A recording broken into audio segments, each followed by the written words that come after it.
olé ba congolais ba soutenir loi Noël Tchani au monika ba congolais oya ya double nationalité o bana ba PPRD FCC AFDEL babandi ko combattre yango bato baza misusu na kati ya gouvernement Congo o baza ba sponsor ba partenaire ya ba M23 yo c'est moi ba fond de Pekin ba fa kimete donc armée nationale déterminée kuna pe ba rebelle ba bita obimate poni ni bazolenda bayebi ke na kati ya Congo bazana batu na bango mbongo eza kuna masegite parce que ba mona skono ki donc point carré na bango comme menacé boye ba stratégie bon ba ça bon multiplier ba stratégie ba le ba komoni ndoki belela yo kasi président Museveni aolinga Congo za na kimia parti STO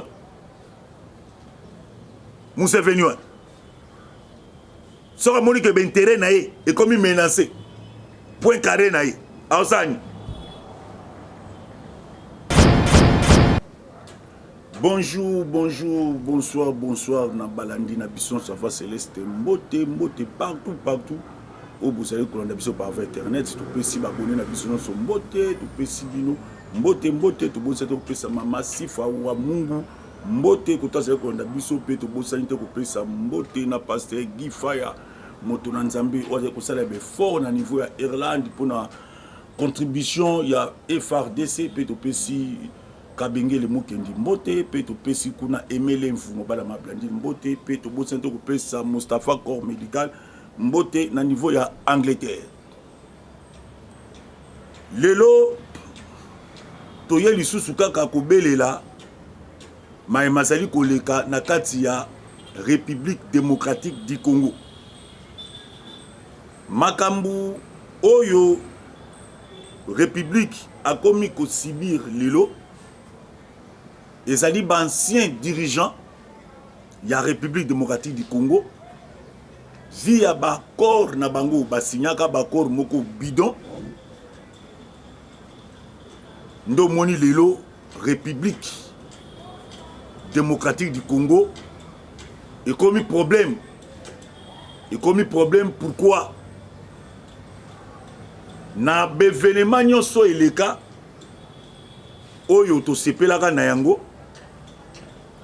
tant que tozalaka bazairwa arrivé ya AFDEL yango nde créa makambo nyonso nayebi ke mutu muso mayela utuna ke te bazalaka banda kala te à l'époque tant bazalaka sera Zaïre bazalaka na be fianso bakoma nango lelo te na kati ya Congo ba ko koma ne fiance tangu bayi na lisanga la bango ya ba rebelle na kombo ya AFDEL baye ba okipa pe ba fonction ya minene ya makasi na kati ya mboko kino lelo bazali et lisanga ya AFDEL wana eye kokoma PPRD Bolanda eye kokoma PPRD baye su ko multiplier be fiance na bango wana bato AFDEL ba changer appellation na bango et comme PPRD et na PPRD wana baye kotala ke lokola bakomi kotimbela biso toza bapaya lokola to changer combo et comme PPRD il faut tozwa ba congolais o ba comprendre ba faire te ba intégrer ba congolais on est na kati bon mon équipe na époque ya PPRD eza pe na ba congolais mususu ebele na kati bazwa pe ba fonction e bayebaki pe makambo oyo bandeko na biso wana bande kosala na mboka e pe perde azwi bandeko na biso ba congolais ayesi bango bino bolia kaka me makambo este mutu aloba te pe perde toujours et qu'on change appellation ba change ba sali forme ya classe politique ba regroupement la bango ba personne kombo FCC na kati FCC wana ba Rwandais o ba yaki na AFDEL ba Rwandais o ba koma na PPRD ba Rwandais o baza na kati FCC baye ko multiplier ba stratégie bakangi ba entreprise publique nyonso en otage toute l'entreprise publique FCC akanga en otage et bato batia kuna baza bato ba double nationalité na lobi bien ba entreprise de effiance na bango wana ezoko mataka kaka e na kati na bango batu ya AFDEL oyo koma PPRD koma FCC quelques-uns basali ba parti politique ebele eza pe na kati ya mboka oyo babimisa autorité morale na bango na kombo ya Joseph Kabila Kabangi ancien président et na kati wana soko tali na ba congolais bazali ya ba double nationalité bazolo bani biso il faut kaka autorité morale Kabila zonga na ba faire de la kisike ba yebaki makambo isamba na este wana Kabila zaki na ba faire pendant 18 ans atikala jamais qu'on trouver solution stratégie na niveau ya est Kabila général major à l'époque type siko azorambo na ina armée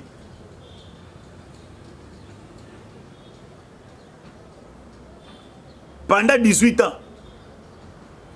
atikala ta jamais ko créer stratégie autre époque ba congolais bazaki distrait njokande ba parti nyonso est wana contrôlé par le Rwanda, Ouganda, Tanzanie donc batikali ba congolais distraction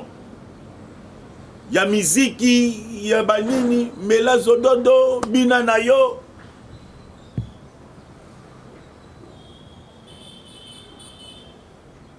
bugana gana kuna oyo batu bazolela tongo midi po et si déjà ça va contrôler babimisa boktoktome nyonso bakotisa population na bango kuna bazwa ba place basomba pe ba mapango et tangu armée nationale babandi kotake bakuta na problème moko bazo bunda na ba M23 oyo ba patron na bango ti sikoyo misusu bazawa bala kati ya Congo éparpillé partout FARDC azo take akuta na mbisika na kuti bana mikie oke bana wana baza ba guerrier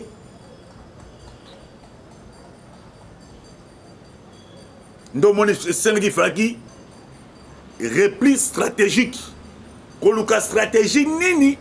ya kotake kuna na parti ya este 11 présidents signataires ya corps cadre ya Addis Abeba bazoka bapart na bango soko moni Museveni oyo atindaki basoda mais soko moni Museveni a changé langage. Pourquoi? Parce que ba comprendre que force ya FARDC eleki makasi soki ba récupérer totalement ce qui me koti bango cop na bango esili tandis que ba signaka document oyo ancien régime epesaka bango makasa pouvoir ya ko exploiter et batongo pe ancien régime baza peo baoli pe à l'aise mais bayebi makambo esa bayebi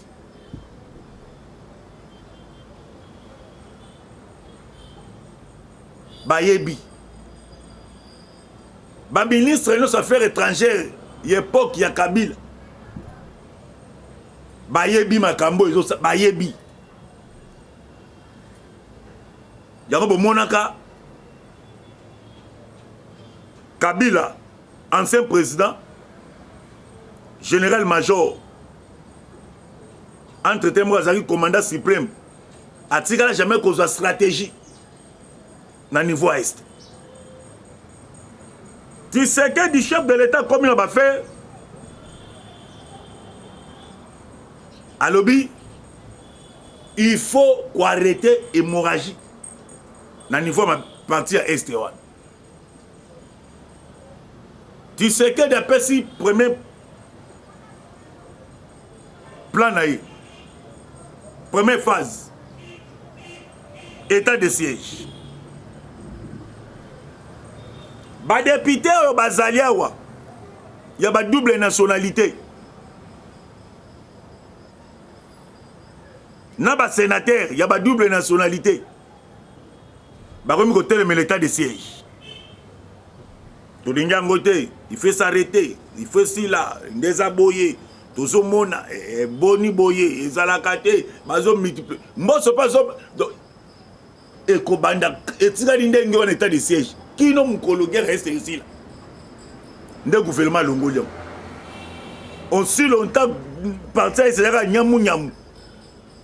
masolo saka état de siège bozaka prolonger qui sont pour qui na kati état de siège bataba double nationalité babandi côté les mélanges côté opomoni Noël Tchani état que congolais a proposé loi mais tala siko loi wana banani nde o bazo telemela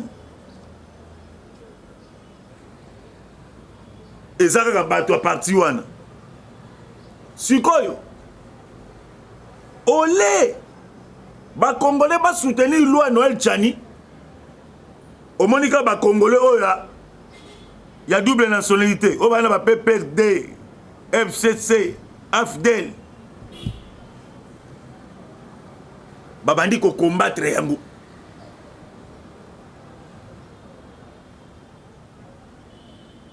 sikoyo peuple azoluka kimia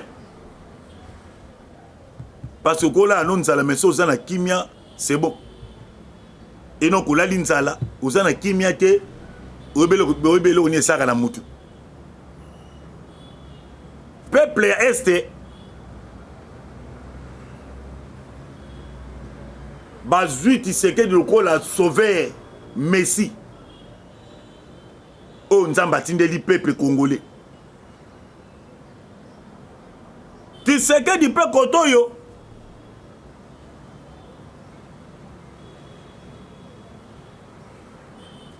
Batoyo mususu ancien régime.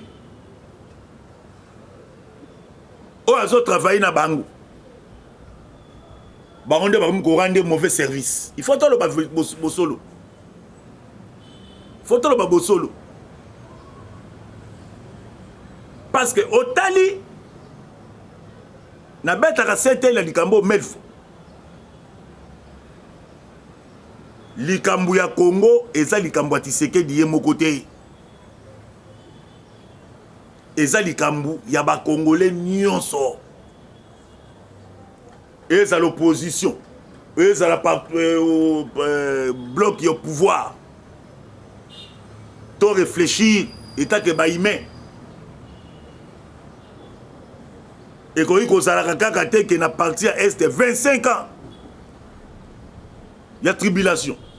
Donc moi la pena botami na guerre. A comme la 25 ans na guerre. Et là on est beau c'est la venir à moi na. Donc maman koki makaka na zemi aboti moi na condition mo difficile. Arom ko luka ke kimie kote. Momoni bandoki ya Congo misusu. Bona da ba déclaration na bango. Ba déclaration moko do ozo senti ba que te oyo communique mususu. Ba déclaration ya bandoki. Bango siko politique na bango ezani. Lokola république eza concentré mingi na partie à est. Babandi siko créer ba foyer de tension. Na ba meeting. Donc ya kotali sa siko peuple que mutaye pena ko bebisa. Voilà pour la banque. Ba meeting. Ya ba opposant. Quelques journalistes y opposition. Tala bango ne lobeli na bango. Mais makambo na fongoli kuro na pesi bango ba yebi yango te. Bon ça calme. Tu veux que tu te chitele. Bon s'abonner massivement.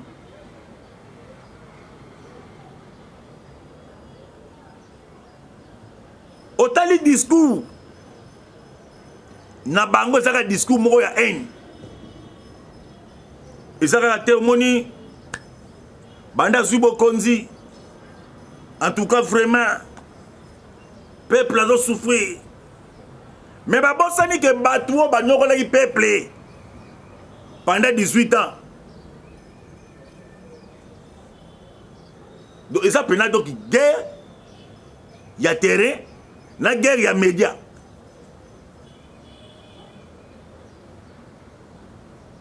Il y a une population. Population de l'obéli à peuple. Bayaka bayebisi biso. Na moni kutu papa mususu. Na président Koko. Papa mapasa ngabi oui, olobi. Abi na moni Kabila zo circuler na Kingakat. Président qui motema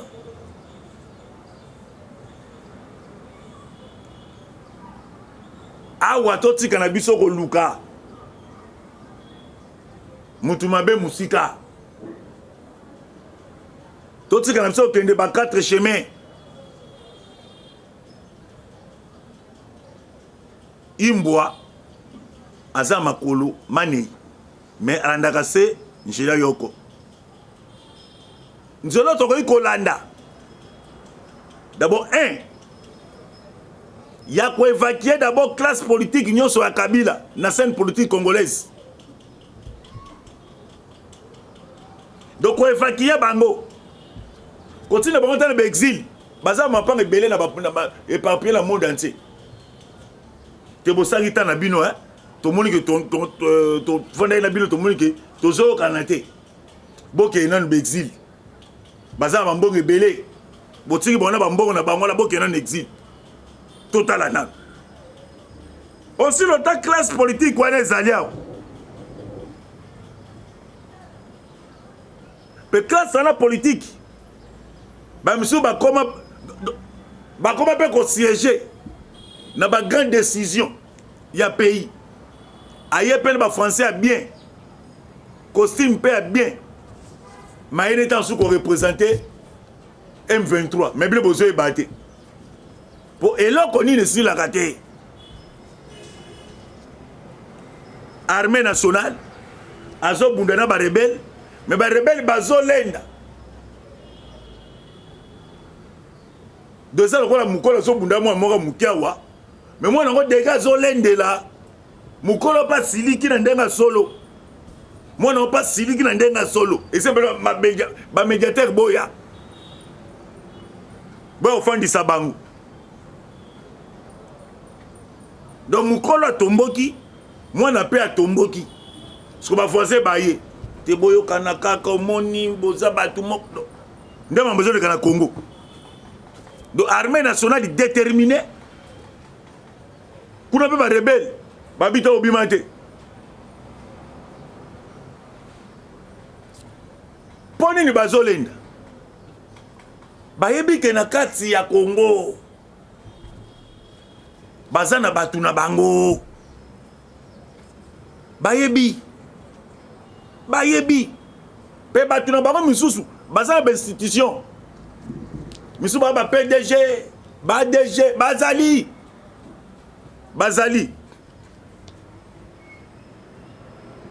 baza ebele misusu bakoma ba professeur en tout cas il faut qu'on soit décision il faut qu'on soit décision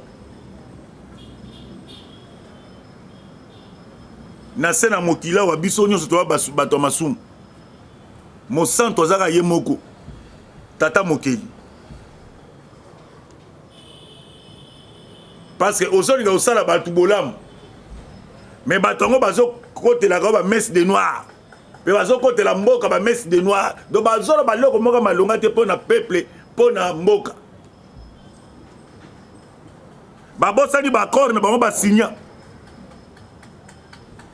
pendant 25 ans mais bazwi bereri na bango wana baye nango sikoyo kopesa mutu moko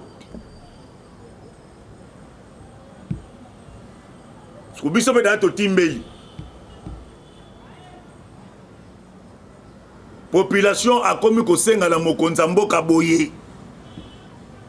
tosengi sikoyo baconseiller awa sikoyo doki bofandela bafauteuil tous les conseillers bofandela na fauteuil nayebisa bino secret mpo Congo ezala sauvé ezala libéré tant sous makanisi oyo tant sous boza nango te tant sous boza nango mais soki mpe bokoma bato angra mosusu toyebi te secret mpo mboko efanda kimia nazosakola nazosaka molimo afumuki mbangu eza na ngai mutu mabe bafandaka na ye temps ebele te mutu mabe bafandaka na ye temps ebele te bato mabe batikelaka bango temps ebele te makambo bango bazokanisa bino boyebi yango te kimia na bango bafandi wana bafandi ya buzoba te bafandi nde bazoluka eloko nini bakoki kosala so kino ntango nini bokokolisa mabe po mabe ata osali ndenge nini etikala kaka mabe ya Congo ezali classe politique oyo ya Kabila il faut ebima classe politique nyonso ya Kabila po mboko efanda kimia il faut ebima il faut kobimisa bango mpenza na aéroport na voie moko pacifique bobima bokende bomona pe mboko makambo ba M23 wana makambo ba Codeco makambo ba groupe Mazembe mai makambo ba nini kuna ekosila mais tandis que soki tozotika bango tozokufa bango soni bango bakufa mutu soni te bakufa mutu soni te botalaki déclaration ya Mama Olive botalaki déclaration ya Zoé botali ba déclaration batu mususu donc bango bakufa mutu soni te bon quoi bon bino bokufa bango soni bango bakufa mutu soni te so biso so tokufa bango soni point c'est to jouer double jet ou bien ndengeni so to jouer double jet donc il faut te décider il faut qu'on décide que tala omoni yo tala boy république il nga pese bonheur na yo mais vu que o se comporter boy na batu na yo boy donc esili bon mona bato mike ba otika ba boso ba osala sala yo kasi président Museveni aolinga Congo za na kimia parti STO Museveni wa sora moni que intérêt na ye et comme menacé point carré na ye aosani Paul Kagame wan quand moni que intérêt na ye comme menacé na parti est o ande ko toka butu na moyi yo za osani afin de kimia te bato baza misusu na kati ya gouvernement Congo o baza ba sponsor ba partenaire ya ba M23 yo se mo ba fond de pekim ba fa kimete ba na toujours comme une ba stratégie net ba distraire bino pour partir este wana izana mbongo ebele mbongo so bo moni lo banda ko tonga la Kinshasa ko ba mayebo na batu musube ro dalom mbongo eza kuna masegite parce que bango na skodoki donc point carré na bango comme menacé boye ba stratégie bon ba ça bon multiplier ba stratégie ba le ba ko moni ndoki belela o moni ndoki belela va mukungo kende o so mona na batu mubimba donc un exemple chef de l'état commandant suprême Tshisekedi appelle si gratuité o ezalaka te mais banani bazo telemelango ezaka biso bananga ta gouvernement baniso bananga na kachanya ici bananga te mais donc simbe donc bozolan chef de l'état pesi modot batonga gen quartier bacha minda epela to beteli Jean-Pierre Bemba Ngombo maboko mwana mayele Poandimi habité banda kala mais moi musala kina to habité Mbemba wana ndeka komela do uzuko pe basa banzela mais basali pe nakata basa bafandi na bango palaise ba c'est la jour na bango beta bo to bibilo au Monica Pot serait dans Mouté Mamouni. Il y a un commandant suprême. À Mouté Mamouni, à Lingibino.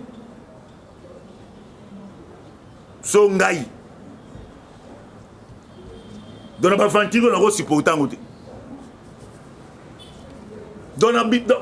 Sans condition, il doit débat pour tes athées.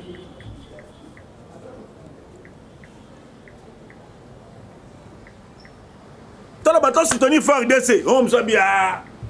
et bon tala tu quoi seulement bato pombo ko efanda kimia il faut ko bimisa classe politique non sur Kabila ko évacuer bango sans condition Lorenzo pas ça yangout Eduardo Santos Lorenzo bimana pour Afrique au moins Afrique démocratie ça raté Afrique démocratie et ça raté Afrique démocratie ça raté Moutako Sabilote ça raté même na poto et ça monsieur ça marabodo que on dit maté Afrique démocratie ça raté Torozonga sima Tobete la bino ba déclaration au bateau PPD ba sali déclaration na ba la sipla que donc oui ha makambo sali nzambe apambola bino to pesi ba l'indemnisation so merci au bolande biso éparpillé partout dans le monde nzambe apambola bino apesa bino kimia a bénir ba misala bino busaka kuna na mboka bapaya partout na pesi JR Pedro Mbote na Luanda plus 243 84 40 69 461 bye.